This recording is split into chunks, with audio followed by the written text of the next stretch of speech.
Jimbo, what are you doing here? Back to Hong Kong.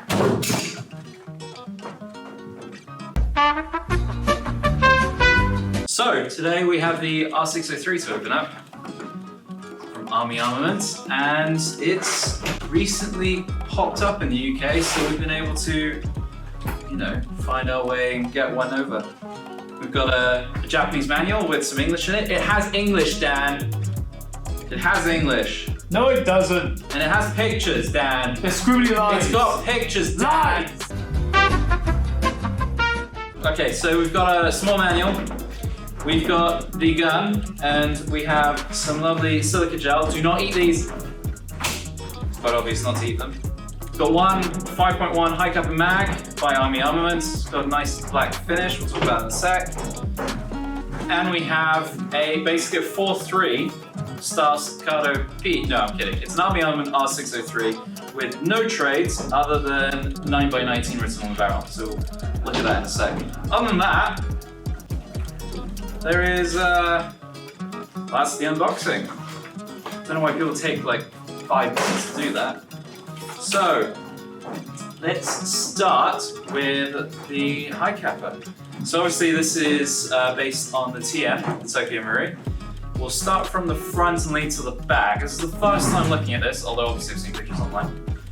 So first things first, this has a threaded outer barrel, so an inward threaded outer barrel, so you should be able to use an adapter and put your suppressor or whatever you want on it.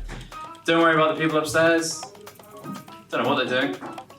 I don't have a broom, so I can't do the thing from Friends. Moving on, we have nice serrated edges on the slide at the front and back. Resembles the Staccato P. Staccato P is a bit longer on the barrel side, so it's not a true representation, and obviously there's no trades. We've got a nice orangish red fiber on the front, and of course we have blacked out rear sights. So is this a non-dropping barrel? It looks like a non-dropping barrel. It's physically not dropping in front of me, so I'm going to say it has a non-dropping barrel, which is great for accuracy. It stays in one place. Normally the barrel just drops and allows the slide to move back, and then it moves forward, the slide, and then it locks the barrel in the original position. This one doesn't seem to be doing any of that, it's just fixed, which is perfect. Okay, other than that, we obviously have ambidextrous safeties on either side. We have a Picatinny Rail system, and it has a bit of a detent style on the middle, so some people say that's a shaved weight. It's actually a style that used to be on the 1913 Picatinnys. What else? We have obviously a magazine release, which is one side. It has it's a bit interesting. It has an inner thread here. Normally when you look at custom mag releases, the thread here is normally for putting a larger button on it. There isn't a button in the packaging or anything like that, so I'm guessing that is a custom part you can buy at a later date. Stippling's a bit interesting. It's got that straight wood texture. It's a bit abrasive. I'd like that opinionated opinion. Of all opinions is that I like my grips a bit softer. I don't like them as abrasive as this. But to be honest, it's not bad. I feel like if I overgrip, I'm gonna cut myself. I haven't. In fact, if I really try, it just hurts a little. I guess, if you're wearing gloves, or if you are playing games in the rain, or whatever environment you decide to game in, this is definitely adequate enough. But if you want it to be more comfortable, you're probably gonna wanna lightly sand or even redo the stippling on this. We obviously have the beaver tail safety, which you'd expect on 1911 or a Hi Capa. And other than that, we have the trigger. Now, it's a skeletonized trigger. It does have a hole where you'd expect a grub screw to be, so you can adjust the travel. Actually, let's...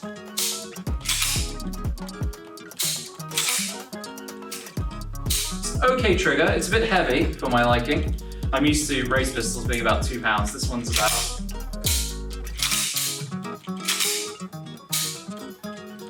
3 or 4 pounds-ish. This is complete guess, by the way. I don't have a measuring tool. But yeah, that's pretty nice. Magwell's really nice. You might know that's kind of a signature Magwell for you know, the STI Costa style builds that you see online. And the screws on the grip are also quite nice too. They're a bit detented, and obviously they're Allen key screws. Other than that, that is practically it. What do I think of this? Well, it's actually quite a nice pistol, to be honest. It is a 4.3, and I'd like to have a 4.51, but imagine it being a carry pistol for your Airsoft games. It's perfect size. And obviously you can attach a light to that.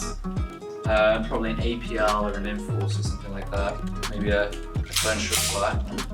But yeah, magazine. Let's look at the magazine. Now, what am I going to say about this magazine? It has a TM style knocker valve, which is great. The AW1s and W1s tend to be thinner, so there's more surface area for the knocker on the pistol to hit the knocker valve.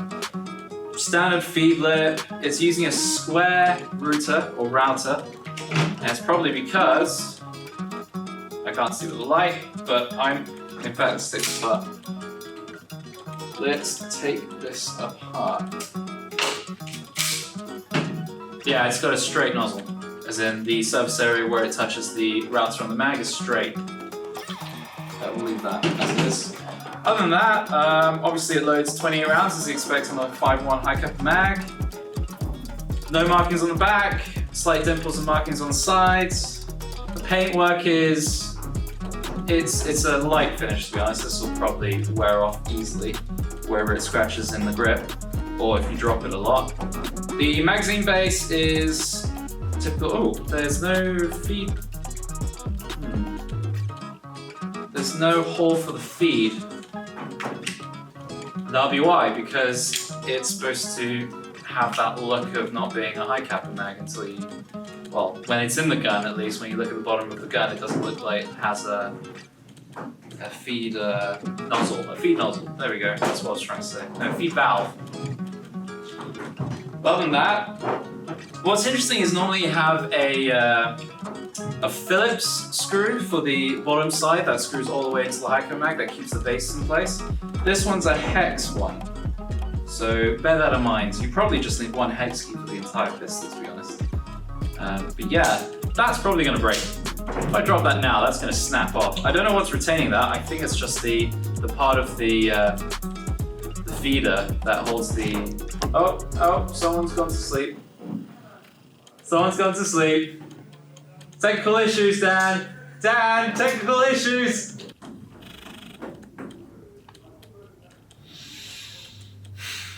Okay, where was I? Magazine base. Shit, replace it. Okay, where was I? Okay, let's take this pistol a little bit further apart. We'll do a full disassembly in a different video. I don't think you guys have time for that. So we have a normal, or at least I think it is. Yeah, we've got a normal spring guide. This spring guide is actually quite thick, which is quite cool. Let's see, let's take this apart. I'm probably going to fling something somewhere. No, doing good. This is my way of taking things apart because I find it easier. Take the inner barrel out, take the spring and the spring guide out, and we take the spring guide out, and we take the inner barrel out. Come on, out you come. There we go. So, nozzle. Ooh, we've got a nice marking saying that's an R603. Just in case you forgot what your gun was, it's written on the back of the nozzle. The blowback unit. Yeah, that is a... Did you just throw something at me? No. Yeah, so...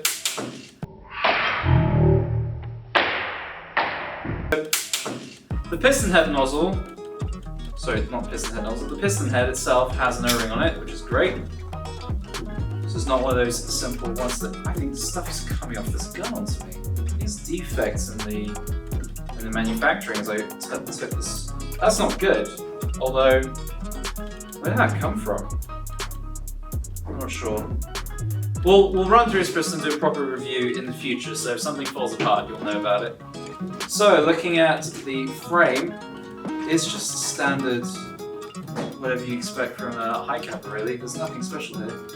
Obviously, the hammer is complete. The hammer has, obviously, two parts to sear, so if you let it rest slightly, it has that piece in the hammer seal that stops it from venting gas when it hasn't fully cocked.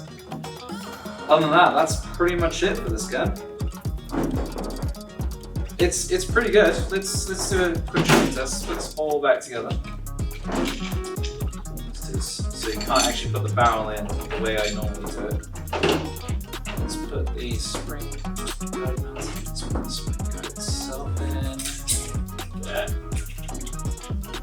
It's always harder on camera, isn't it? Anyone who's done this on camera would know about this. Come on, you just do that. There we go. It's better on table. I've got a table right in front of me and I'm not using it. In you go. In you go. There we go. So the front of the outer barrel there's a recess, and if the inner barrel isn't aligned properly, it won't go in properly. There we go. Put this through. And of course, now it's fully assembled. Awesome. So, mag. Some gas in the mag. Seems like there's some gas in the mag. Let's see. So it locks back. Perfect. Awesome. Wow, that was quite a nice kick actually. Mag's room temperature, so we'll find out what it is with gas. Now I have a blue ball there. I did that on purpose, and I've got some BBs here. Let's put 2 in here. Let's see if I can get this with the first shot. Has that loaded it? Yeah, so it's functioning. Safety functions. Yeah. Does the BB tell safety function? Yeah. Obviously I knew it would because I put my hand in the slide. Cool, so let's shoot this. I missed. I hit it. It's a good thing I put 2 BBs in there. I think I obliterated that thing. Gonna use that in another video. Yeah, it locks back. It has a good kick, but that's warm gas. This is green gas, standard green gas. And that's pretty much it for the 4.3 R603 Army Armament. I've done it the wrong way around. The Army Armament R603. So let me know what you think about this. We're going to do a video in the near future. A video review. And yeah. Please like and subscribe. Do all the things you normally do. And yeah, let us know what you think. If you got this pistol, let us know what you think so far. Give us your opinions and we'll include that in the video review. So we'll have some nice viewer comments about the pistol as well as part of our review. And that's it. Hope to see you guys soon.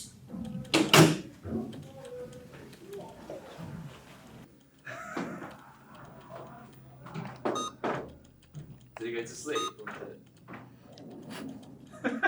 I thought, while this is recording, let me just, so everyone else can. So the reason why I did that is because while it was recording Arius, I was setting up the profiles as I just got this gimbal.